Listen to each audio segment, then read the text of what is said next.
Dubai में gents salon बनाने का तरीकाकार अक्सर जो दोस्त हैं वो फ़ोन करके यही पूछना चाह रहे होते हैं कि अगर हम दुबई में जेंट्स सैलून बनाना चाहें तो इसका तरीकाकार क्या है और इसका मतलब क्या प्रोसेस होगा।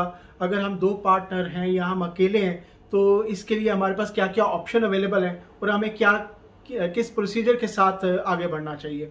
तो बेहतर मैंने यही सोचा कि आपके लिए इस टॉपिक पे भी एक वीडियो बना दूं ताकि आप दोस्तों को समझना आसान रहे, क्योंकि बहुत सारे दोस्त ऐसे हैं कि जो गलत डायरेक्शंस में जाकर बहुत सारे पैसे ज़ाया कर देते हैं। इवन कुछ ऐसे अहबाब उनको मिल जाते हैं जो उनको गलत रास्ते पे लगाते हैं और वो बहुत सारे पैसे अपने गंवा बैठते हैं। तो बहरहाल मैं आपको इस बिजनेस लाइसेंस के लिए सीधी डायरेक्शन बताता हूँ, किसी और साइड पर सोचने की देखने की जरूरत नहीं है। सबसे पहले प्रोसेस क्या है, आपको ये डिटरमाइन करना है, ये फैसला करना है कि आपको लाइसेंस कौन सा बनाना है। आप अकेले हैं सोल एस्टेब्लिशमेंट लाइसेंस, अगर आप दो पार्टनर हैं तो सिविल भी बना सकते हैं और एलएलसी फॉर्मेशन भी कर सकते हैं। अगर आप चाहते हैं कि आपका खर्च सबसे कम आए, कम से कम खर्च के अंदर आप बनाना चाहें तो आपको चाहिए सोल एस्टेब्लिशमेंट लाइसेंस बना लें, इसके ऊपर खर्च आपका कम आएगा। पहला स्टेप, यकीनन आपके डॉक्यूमेंट चाहिए होंगे। क्या डॉक्यूमेंट है? पासपोर्ट कॉपी, वीजा कॉपी, जिस भी वीजा पे आप मौजूद हैं, आपका जो भी स्टेटस है उसके हिसाब से उसको स्टार्ट किया जा सकता है। पहले स्टेप के ऊपर इनिशियल अप्रूवल लिया जाता है। नेक्स्ट स्टेप, कंपनी का नाम। कंपनी का नाम क्या रखेंगे?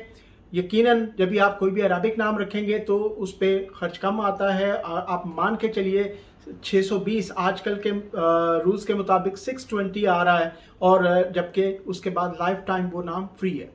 आप कोई भी अरबिक नाम लेंगे 620 है, उसके बाद लाइफ टाइम फ्री है। कोई भी फॉरेन नेम, कोई भी इंग्लिश नेम 620 प्लस 2000 दिरहम, और हर साल 2000 दिरहम आप लाइसेंस जब भी रिन्यू करेंगे, पेमेंट वाउचर आएगा उसके अंदर 2000 दिरहम एडिशनल लिखा होगा, वो भी आपको पे करना है। तो बेहतर ये है, अगर कोई खास रिक्वायरमेंट नहीं है तो अरबिक नाम के साथ जाइए, ये ज़्यादा बेहतर रहेगा।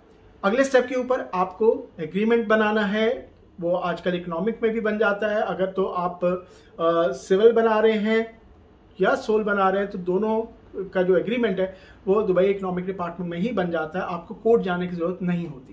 पहले ऐसा होता था कि आप बाकायदा डॉक्यूमेंट रेडी होते थे, उसका खर्च भी आता था, कोर्ट जाते थे, कोर्ट में वक्त भी लगता था और यकीनन वहाँ पर उसके एक्सपेंडिचर्स, कोर्ट की फीस भी आती थी। तो बेहतर यही है कि आप जो है वो, पहले क्या होता था कि आपको अगर सिविल कंपनी बनाना होती थी तो उसके लिए कोर्ट का कॉन्ट्रैक्ट बनाना ज़रूरी होता था। उसके लिए आप कोर्ट जाते थे, वहाँ पर आप कोर्ट की फ़ीस भी पे करते थे।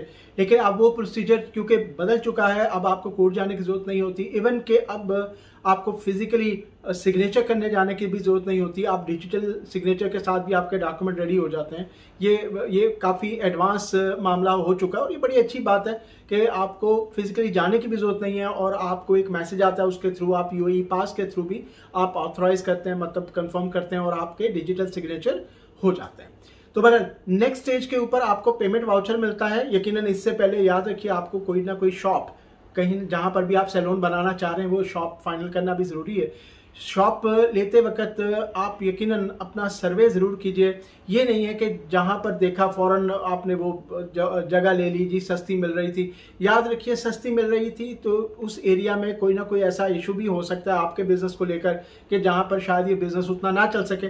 तो हमेशा याद रखिए, उस एरिया का, जहाँ पर भी आप शॉप ले रहे हो, कोई भी बिज़नेस करने लगे हों, हमेशा उस एरिया को विज़िट करें, वहाँ पर सर्वे करके देखें वहाँ पर पहले से सैलून कितने बने हुए हैं, जेंट्स सैलून कितने हैं, लेडीज सैलून कितने हैं, और आपका टारगेटेड जो कस्टमर है वो किस एरिया से है और उसके आप कितने करीब हैं। तो बहरहाल ये बड़ी इंपॉर्टेंट चीज़ें होती हैं जिसको अक्सर हम नज़रअंदाज कर देते हैं। तो बहरहाल अगली स्टेज के ऊपर जब भी आप अपना जो सैलून है उसका इजारी जब भी आप सबमिट करते हैं, उसके बाद आपको पेमेंट वाउचर इशू होता है। पेमेंट वाउचर इशू होगा, आप उसको पे करेंगे और आपका जो बिजनेस लाइसेंस है वो इशू हो जाएगा। बिजनेस लाइसेंस इशू होने के बाद अगला स्टेप आपका कंपनी का इमिग्रेशन कार्ड आ जाता है, उसके बाद कंपनी का लेबर कार्ड है। ये दोनों चीज़ें मुकम्मल करने के बाद आपको चाहिए आप अपने एम्प्लॉयमेंट कोटा जो है वो अप्लाई करें। एम्प्लॉयमेंट कोटा अप्लाई करने के लिए आजकल तो खैर काफ़ी कम चार्जेस आते हैं।